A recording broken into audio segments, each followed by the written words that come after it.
Welcome everyone to another exciting session today. We're very thrilled to have a special guest, Artur Sychov, the founder and CEO of Somnium Space, joining us today.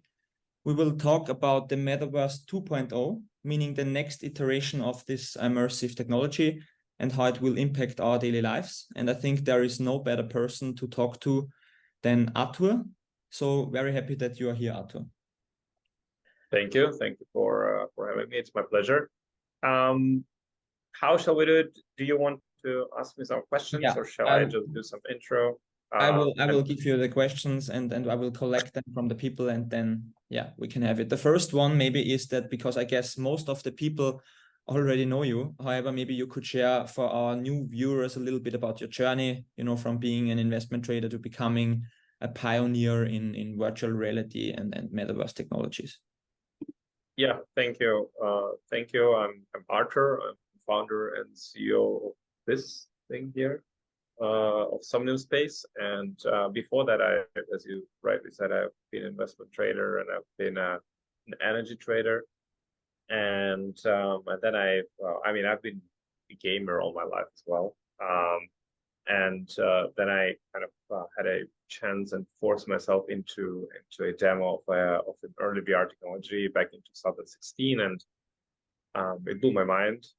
And I was always, for the new technologies. And I realized in 2016 that after trying the proper VR, room scale VR, and room scale VR means that you have a VR headset, you can walk around the room and you're being tracked in the real time. So now it's kind of normal, but 2016 it actually was not normal. And I realized that within 5, 7, 10 years everybody will be using these headsets and socialize or work in VR on a daily basis. And that's what led me to start. I was thinking, okay, I've seen the technology, but what will be possible to do with this technology? How people will use this technology? And first things, of course, me being a gamer and me playing online multiplayer games with other people since 2001 or 2000 or even 1989, actually, I've kind of realized that people will build virtual worlds, and they would use those virtual worlds to do whatever they want. And that led to for me and my wife to start the Somnium Space.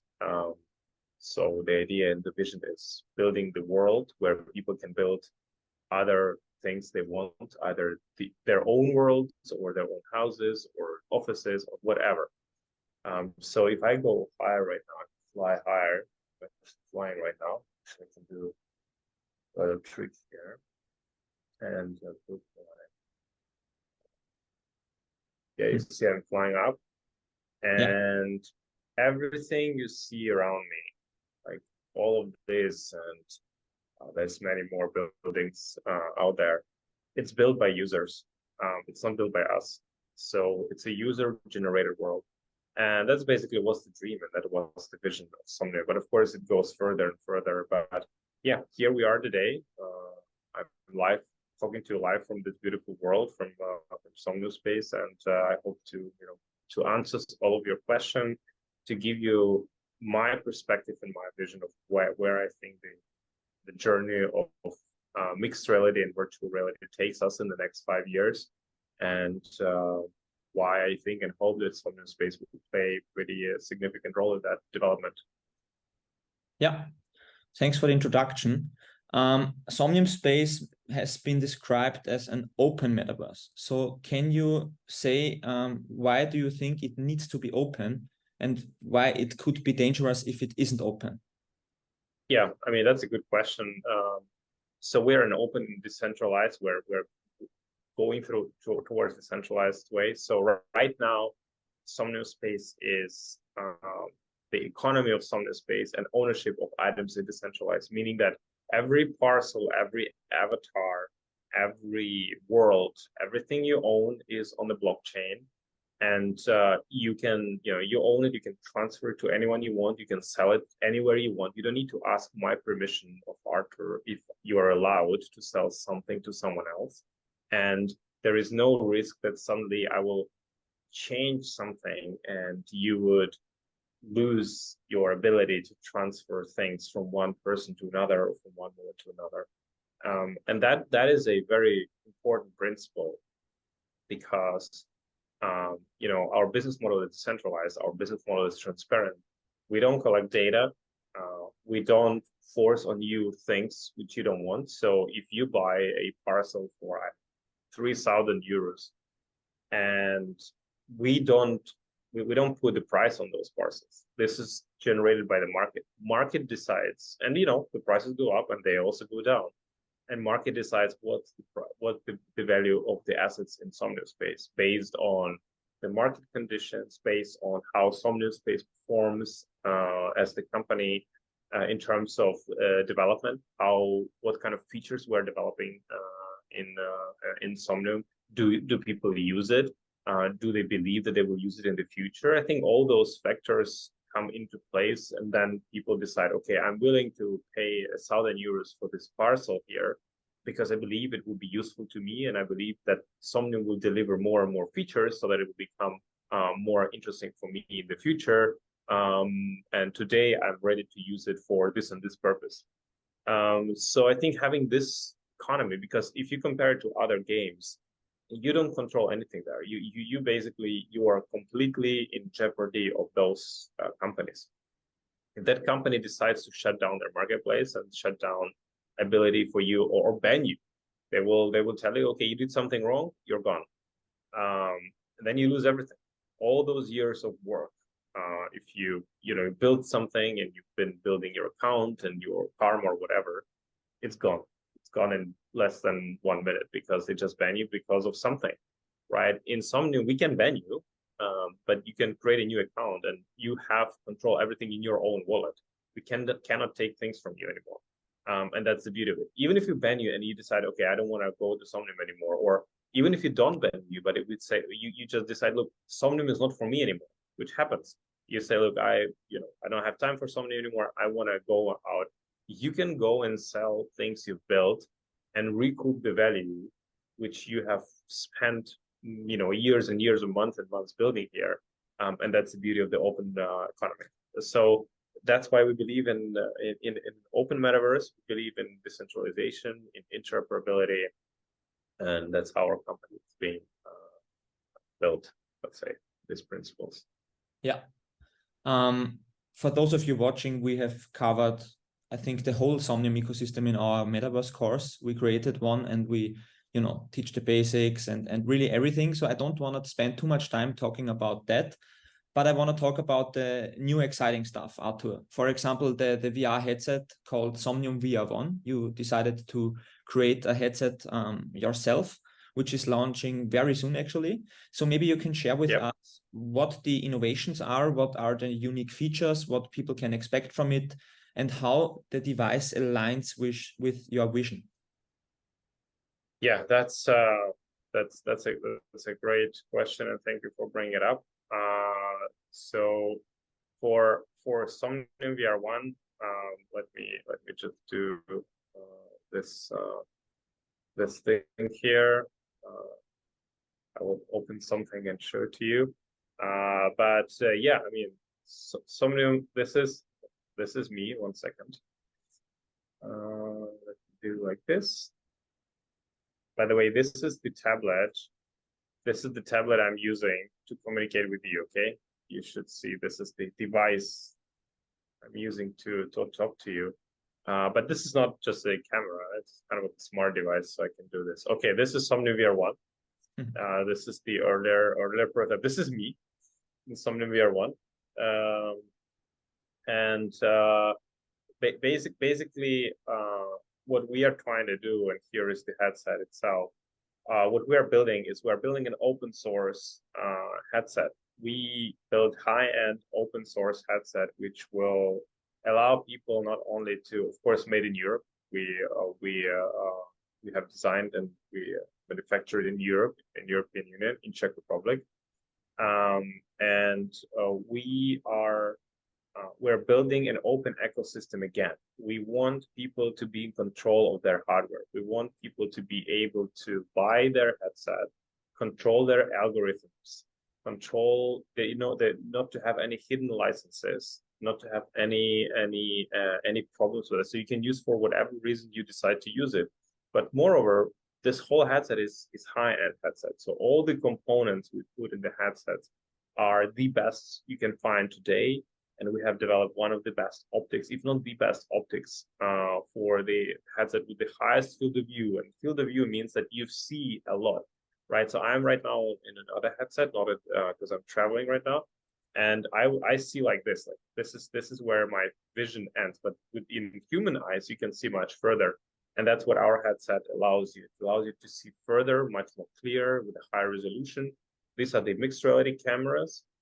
These two cameras with a very high resolution, so you can see through the headset with a high resolution. You can see your surrounding, and these are hand tracking sensors. So you have very high end and precise hand tracking. And inside of this, of course, there are lenses, and also there's eye tracking, so you can eye track. But also, algorithm for eye tracking is open source, and we'll be open sourcing majority of the parts of the software for Somnium, meaning that community can take it and build, and it will build add-ons for this headset. It will live its own life for a long time. So again, we're building something which is not a closed ecosystem by big companies, but something open so the community can actually take it and make something better out of it if they want to. Got it. Very cool. And what is for the major, maybe for people who don't know, the major differences from other devices like the Apple Vision Pro or the Meta Quest 3? If you have to categorize it, what would you say to the people who don't know? What's the biggest difference? Resolution, field of view, and openness. I think these are the main parts. Like, for example, this is the video of the resolution,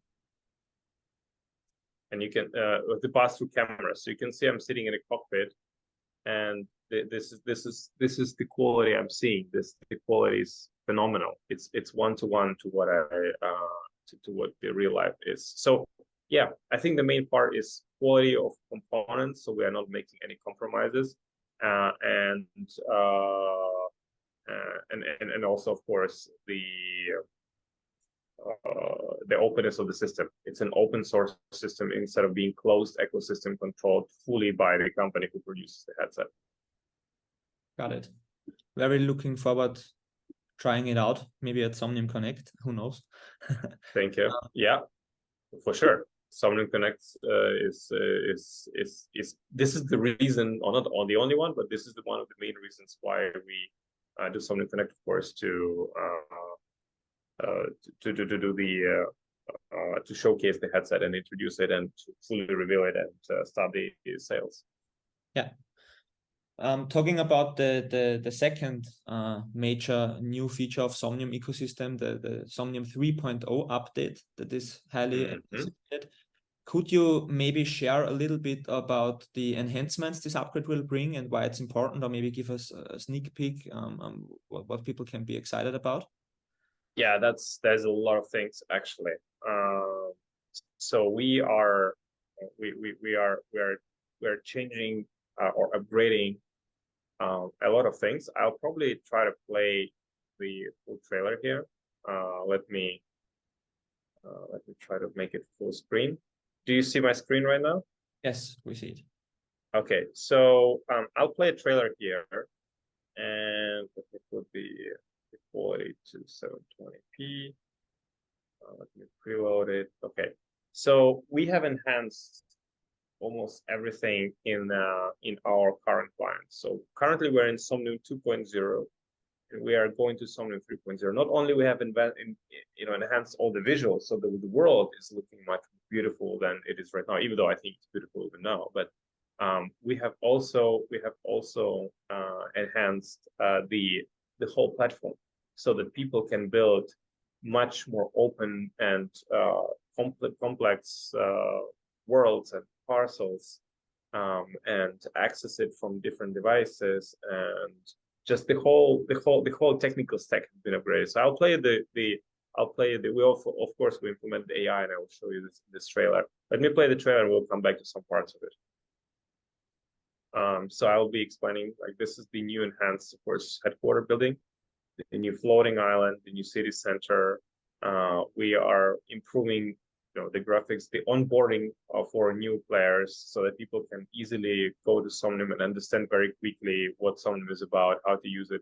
This is, for example, the AI implementation. We were talking about live forever mode for a long time, and this is the implementation of it. So you can record yourself, all your movements, all your voice, everything in VR, in full body tracking, and then you can recreate yourself in an alternative avatar. And even if you are not here in Somnium anymore, or something happened to you, or let's say you're busy in real life, you can deploy your copy, your alter ego, and it will walk around in Somnium, and it will communicate with other people with your voice and with your characteristics.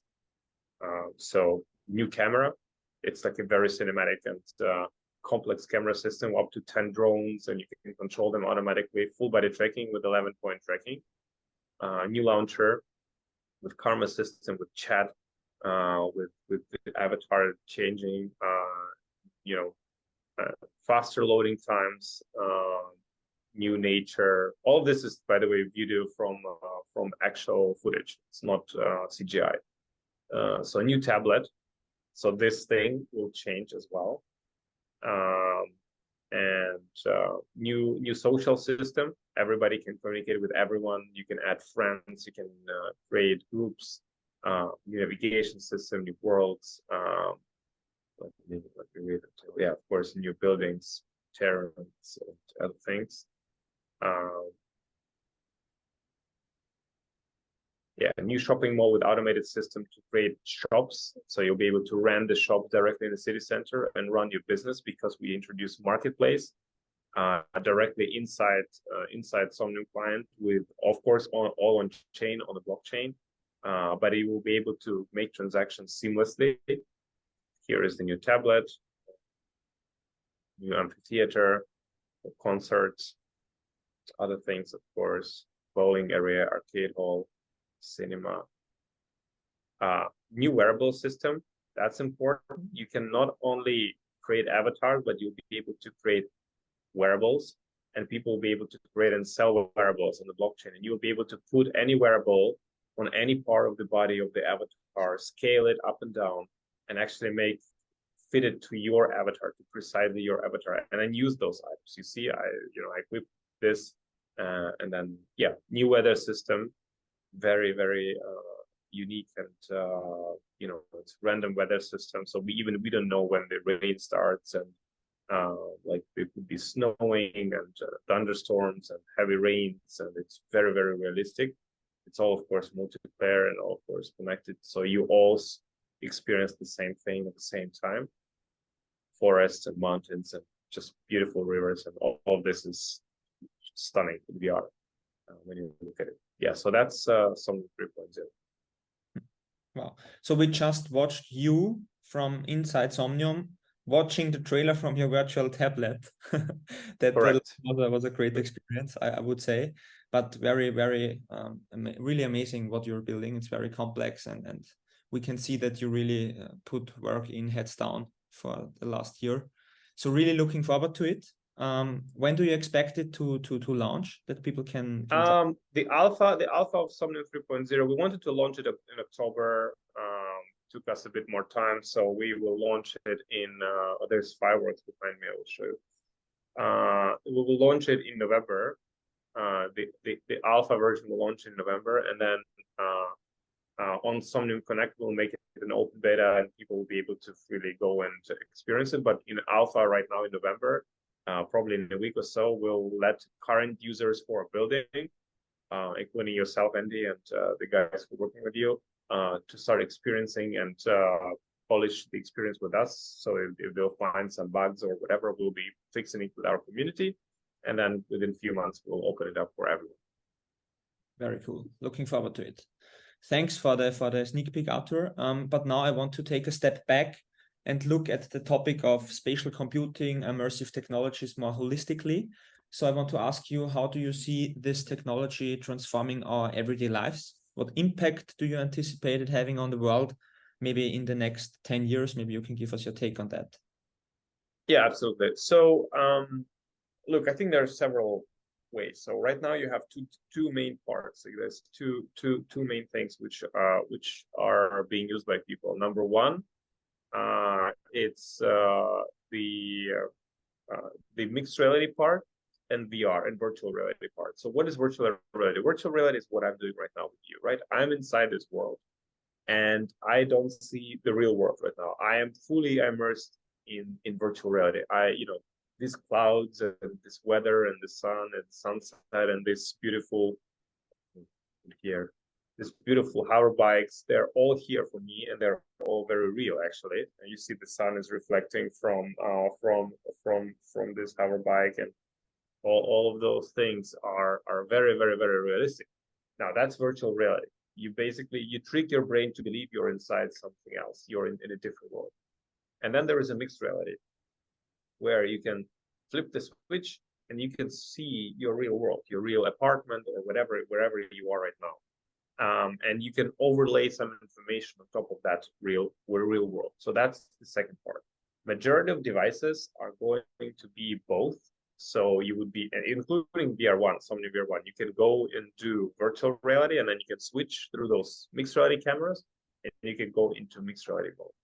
Now, how will it change the world? Now, virtual reality already changed the world and will continue to do so, because people want to, sometimes you just want to disconnect from the real world and you want to immerse fully in virtual reality.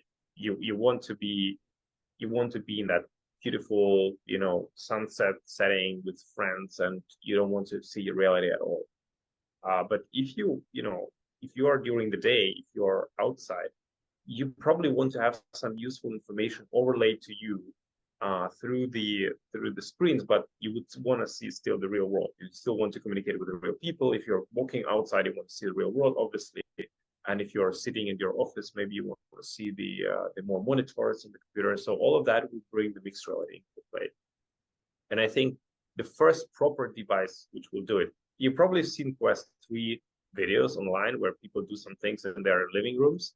This is just a glimpse. This is just I would say, a demo of what is coming. But the first truly revolutionary device, which will actually show the way and pave the way for mixed reality, would be Apple Vision Pro. And I think the way how they do it, there are too many major factors, or several major factors. Number one, it's a very high resolution headset, so that the pass through the video cameras of your real world will almost look as if you were looking through the glass. So you would not recognize that it's not the real world. That's number one. And number two, it will be very precise. It will have very good applications because of the ecosystem of the Apple. So it will allow you to use it productively, not for games, but productively. And I think that's what will show people that, hey, when those devices become even smaller, you will actually wear them outside. And imagine the situation. I always love to give this example. Imagine the situation. You are in a real life meeting with 100 people, okay? Conference. You're at a conference. I'm very bad at names, okay? I'm terrible. You introduce me yourself in 2 minutes. I don't remember your name, not because I'm a jerk, but because it's just how I am. I don't know why. So, what happens is and also you don't know people around you, right? You maybe know 1 or 2 people, but you generally don't know who is walking around you in this conference. Imagine you're wearing the Apple Vision Pro or a similar headset, and you see the names above the text, or you see all the information people want to share with you. Maybe they want to share their LinkedIn profile. So you can stand and look at the people. You can click on the LinkedIn profile. You can see like, oh, he's actually worked in the company I've worked before. So you can come to that person and say, hey, Christoph, I just saw that you worked in this company. And they'll say, yeah, I did. And then you have a conversation. And suddenly this technology helps you. Right now, there's no, you have these badges, right? Very ugly old style badges. Nobody sees them. It's very small. You cannot read the names, and it just you can't come to the person. It's like, oh, wait a second, let me read this. Oh no, I'm not interested in you. Bye bye. Like this is not polite. So in the spatial computing, you will have this information right in front of you, and you'll be able to click on it. You will be able to just look at it and click with your fingers, and you will be able to open it. Maybe add this person to your context and just move forward.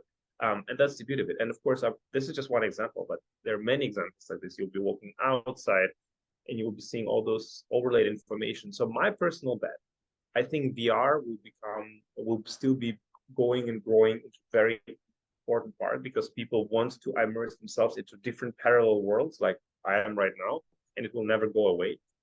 But also AR will become and will grow.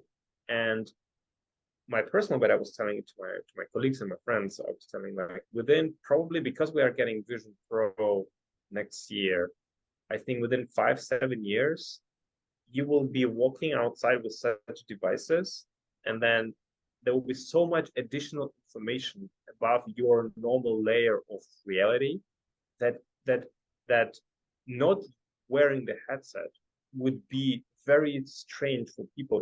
The streets will suddenly feel empty because all the buildings will be just empty. You will not have all this overlaid information above the buildings and above the restaurants or offices, whatever.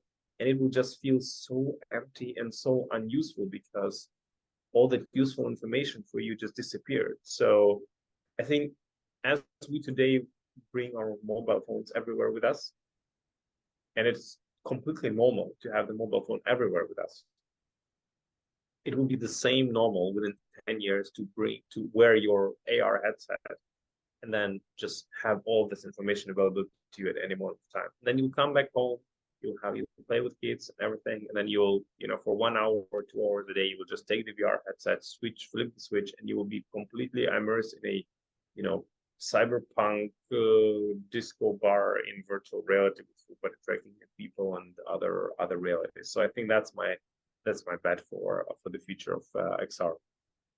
Wow. Okay, so within 5 to 7 years, you think that people will walk around with the glasses outside, but do you think that maybe holograms will also play an important role, because many people from the immersive space talk about holograms as like the end game of those immersive tech?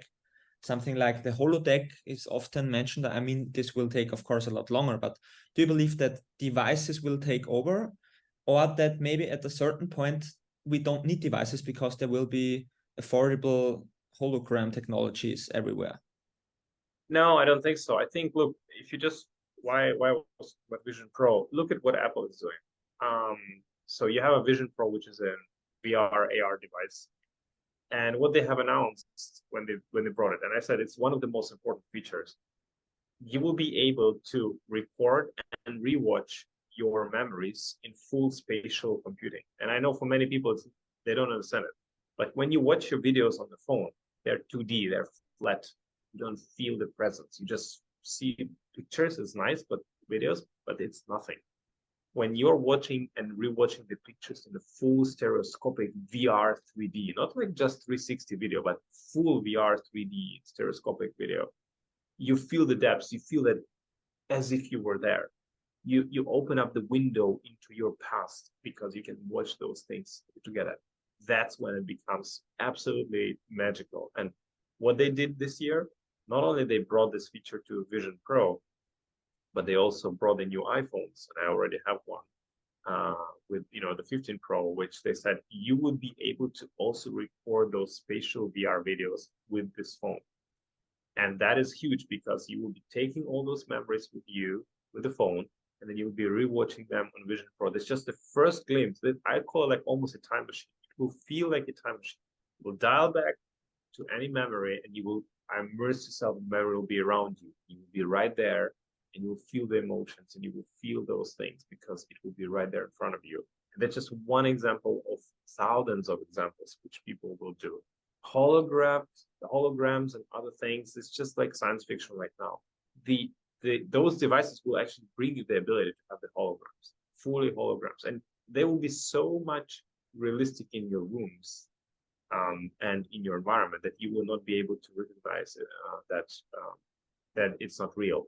And again, my bet is within 7-10 years, not wearing the device will feel very strange. Like the moment you will taking off the device, you'll be like, reality, oh, so boring. Okay, give me back the device. Like that will be your reaction. I guarantee you that. Oh. And if you will want to have more enhanced experience, like in terms of really crazy experience, then you will go to virtual reality to places like Somnium, and probably Somnium Space will also have some mixed reality features. So you'll be able to bring this motorbike directly in your room instead of just having it in Somnium. And pretty much that's my vision of the whole whole situation. Amazing. Yeah, it seems like to me most people can't get their heads around that because most of them never have worn. Yeah, it's very hard to understand if you didn't try it. That's for sure. Correct. Yes. Yes. And you know, if Apple has done one thing right, it was always bringing early technologies to the masses. So a lot of people were expecting with the headset that this will be like the iPhone movement for virtual reality classes. Not immediately. Not immediately. Yeah, The that's reason my is point. Apple has done a very smart thing because if you look at Facebook, they built Quest and they did it at a very cheap price, but they had to do a lot of shortcomings, a lot of a lot of things they had to really cut to get to that price. And Apple said, no, no, no. Instead of building the device which millions of people can afford to buy, we'll build a device which millions of people actually want to buy but cannot afford in the beginning. So that's kind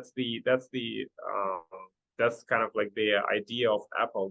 They put the best technology, and trust me, I know exactly what I'm talking about. They put the best technology in their headset, which is available on the market, and that's why the price is so high, just because it's its absolute best you can do, and the combination of sensors and everything will make your experience magical. So I think the iPhone 1 was not also, didn't revolutionize everything at the first years, right? It actually was like iPhone 4, which actually brought the App Store and everything else, and actually that's where it took off. So I think Vision Pro is the iPhone moment, but the real adoption of all the devices will come probably in like 4 years from the first Vision Pro launch. So let's say 2028. Yeah. Yeah, and I think the business model is probably also different because Meta is selling the headset probably at loss and monetizes. Of course, not probably, for sure. Yeah, and monetizes the people afterwards, whereas Apple makes profit by selling the hardware, right? Correct. Yeah. Correct. Very cool. Yeah, looking forward to that. One question, Artur, from my personal experience, talking about general immersive technologies, metaverse technologies, and so on. How should businesses adapt it today, in your opinion? Because we talk to businesses and it seems like they are convinced that this will be the future, but they don't really know how to get started today because they think maybe it's too early, there are not as much users and so on. So what would you recommend businesses to do today to approach this space? It's actually very simple. Number one, they need to understand what the hell they're talking about. Okay, so you cannot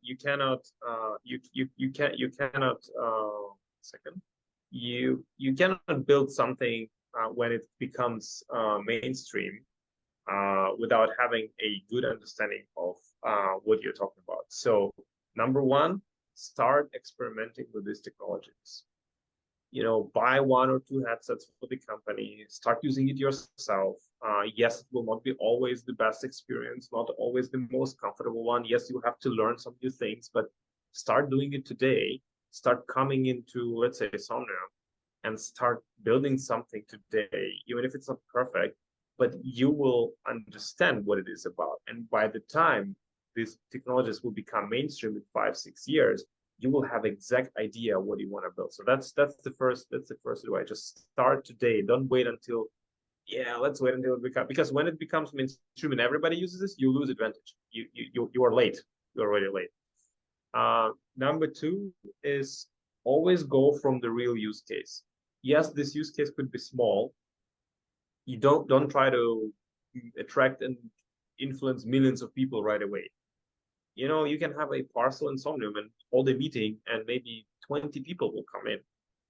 But those 20 people will be there with you, and you will, do it regularly, and you will learn something and they will learn something, and you have a small group of people around your business, your idea, your meeting in virtual reality. And I think start small and grow further, and don't be afraid to, to talk to 3, 4, 5 people in VR. It's okay. You don't need to influence, even if you're a big brand, you don't need to influence everywhere in the beginning.